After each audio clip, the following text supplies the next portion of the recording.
procesos migratorios y en la relación México-Estados Unidos. Leticia, buenas tardes. ¿Qué tal, Julio? ¿Cómo estás?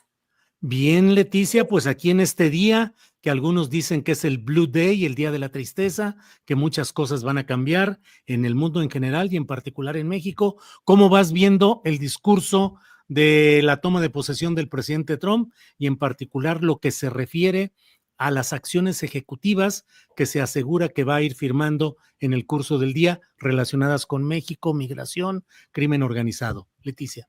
Fíjate que yo creo que con todo lo que estuvo diciendo a lo largo de este último mes, sobre todo Donald Trump, yo no vi ninguna novedad en sí misma. Digo, confirmó lo que había dicho. Incluso se vieron las omisiones evidentes, ¿no? Nada de que Groenlandia con su aliado Dinamarca, nada de que Canadá el que golpeó tanto. O sea, de repente sí se enfocó sobre todo a México, ¿eh? Y de repente la mención de China a través de lo del canal de Panamá.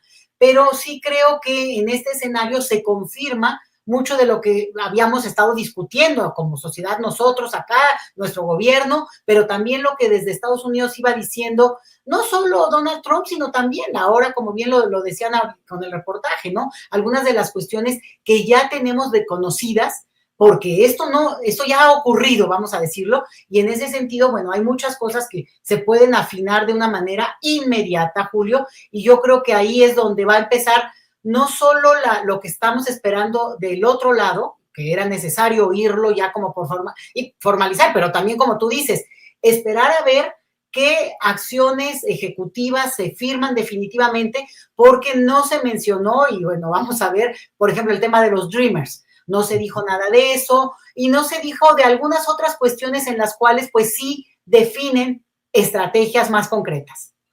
Leticia, y respecto al tema migratorio, pues todo parece encaminado, como lo has dicho, a cumplir lo que se había venido largamente anunciando. ¿Encuentras alguna omisión, algún escalamiento? ¿Ves algo distinto, algo de lo que debamos tener una advertencia a estas alturas, Leticia? Mira, yo creo que es muy peligroso, lo ha sido hace mucho, no es una cosa, eso también quiero dejarlo muy claro, porque de repente Trump, el malvado Trump, es un bad hombre, vamos a acabar para decirlo en pocas palabras, pero creer que es un señor el que llega y cambia todo y no entender que es un proceso que incluso tiene una pugna interna a nivel de Estados Unidos en términos de quién es más duro que el otro, pero tampoco es que los demócratas hayan sido, digamos, son más suaves en su discurso, pero con Blinken la cosa estuvo difícil, Julio. Entonces, en ese sentido también yo creo que moderar y entender que es nuestra relación bilateral y frente a eso, pues también nosotros tenemos que hacer cambios muy profundos. O sea, también este otro lado es el que tiene que cambiar y no solamente esperar la reacción de lo que ellos van a anunciar. Bueno, dicho esto, sí veo muy peligroso, porque es una construcción de hace mucho tiempo, esta asociación de migración con criminalidad, porque ya no hay forma de escapar a ella y lo reitera Donald Trump hoy en su discurso, por cierto, corto para como se las estaba ya llevando las últimas veces, y en ese sentido, bueno, lo que hace es que manda un mensaje a su sociedad, a sus huestes, a sus electores principales, de decir, bueno, si la migración tiene una parte de criminalidad, esto sube el tono porque no es solamente reglamentar, ¿no? Una situación en la que la gente no tiene documentos, debe de tenerlos, podrían tenerlos, no, sino que lo asocia a una situación en la cual escala la forma en que se ve ese tema, y entonces sí, claro, ¿no? Todo el que es migrante, entonces criminal, pues entonces estás hablando de un porcentaje muy elevado de la población, digamos, población extranjera en ese país que no tuviera documentos, pero que podría incluir a otros. Y una cosa que sí me parece muy grave, sobre todo en algunos estados, es el hecho de que se está convocando a la sociedad en general, digo, a estos, es que se creen cowboys, se creen rangers, ¿no? A que acompañen y apoyen las acciones de la policía, lo cual no sería ilegal en este caso, a que compartan digamos, la dinámica de detención para eventualmente deportar a las personas. Esto es gravísimo, porque extiende un pasaporte, digamos, a ejercer la violencia a quien es un civil y al final de cuentas no tendría por qué estar metido en una acción que en todo caso tendrá todo su camino legal, porque ojo, las personas aún sin documentos en Estados Unidos hasta hoy todavía, y eso no se quita, porque vamos a confiar, vamos a insistir en que Estados Unidos es una democracia, vamos a decir que es un país de leyes y por tanto hay un camino legal frente al cual México se ha preparado, digamos, para que las personas puedan defender cada caso de que una inminente deportación tiene que seguir antes un camino jurídico. Lo que hay es un porcentaje, un número ya importante de mexicanos y de otras nacionalidades, pero hablo ahora aquí de los mexicanos, que ya tienen una orden de deportación inminente, digamos, eso sería un primer grupo. Y por eso también hay que mantener todavía esta cautela y como lo han dicho incluso Juan Ramón de la Fuente, por ejemplo, bueno, acercarse a los consulados, revisar sus casos para que las personas no crean que, bueno, pues de inmediatamente van a ser detenidas y podrían tener una defensa legal, Julio. ¿Qué lectura específica le das a la advertencia que está caminando de que se va a firmar ya esa acción ejecutiva para declarar emergencia en la frontera con México y el envío de militares?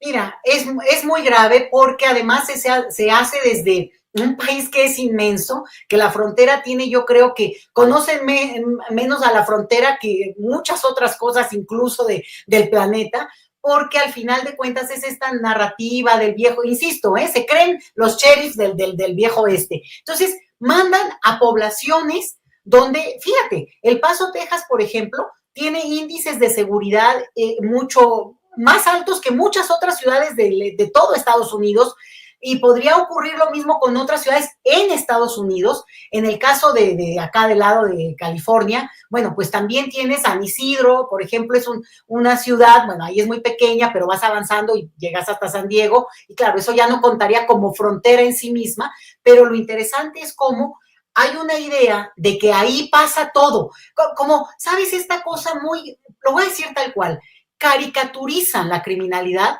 como si no hubiera en realidad quienes lo son, quienes de veras son criminales, y ahora yo creo que esto se liga con esta declaración de terrorismo, ¿no? de declarar a los grupos, a los cárteles terroristas, con esta idea de que son unos grupos que son identificables, que los tienen ubicados. O sea, Julio, estamos hablando de cuestiones transnacionales, lo mismo que con el tema de la migración. La migración no es que esté ubicada solo en la frontera. Entonces, esta idea también, digo, sin minimizarlo, no puede minimizarse esto, es grave lo que se declara, se confirma, no que se dice, se confirma, pero sí hay un punto en el cual hay mucho de acción, de escenografía, mucho de hacer una representación para poder mostrar al gran electorado cosas que se vienen, insisto, se vienen alimentando hace mucho tiempo y entonces encuentran una respuesta. Esto que vamos a contener en la frontera, por favor, Julio, esto es justamente una dinámica que tiene mucho que ver con otros muchos temas como los mercados laborales, como la demografía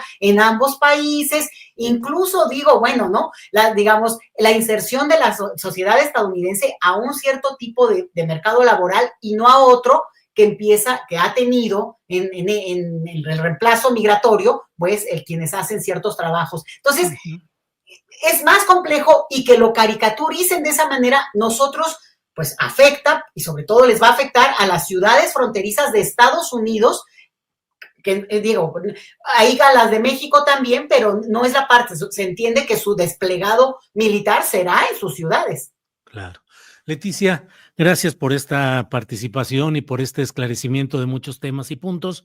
Voy cerrando preguntándote, no se ha dado a conocer todavía lo relacionado con el tema crítico de los aranceles.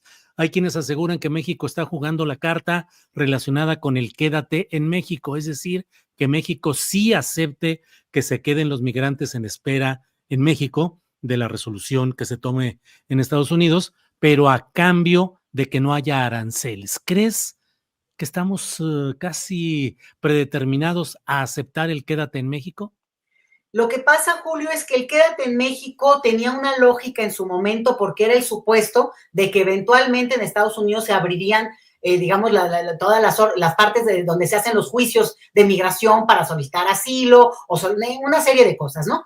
Pero ahorita, en el escenario de Trump en el poder, ahí sí esa presidencia, es quédate en México a vivir, porque Sí. no es como que, bueno, cuando pase, por ejemplo, la pandemia, cuando pase esto, ya se rearticula la posibilidad de que las personas siguieran su camino en la idea de que la inmensa mayoría sigue apostando por ir a Estados Unidos, no necesariamente por quedarse en México. Entonces, ahora sí que tendría que cambiar un poco la lógica, porque si es quédate en México, y sí te voy a decir, es muy controversial, porque al final de cuentas, incluso hoy lo dijo el canciller en la mañana, dijo, México no lo acepta, esta es una medida unilateral, no estamos de acuerdo y vamos a...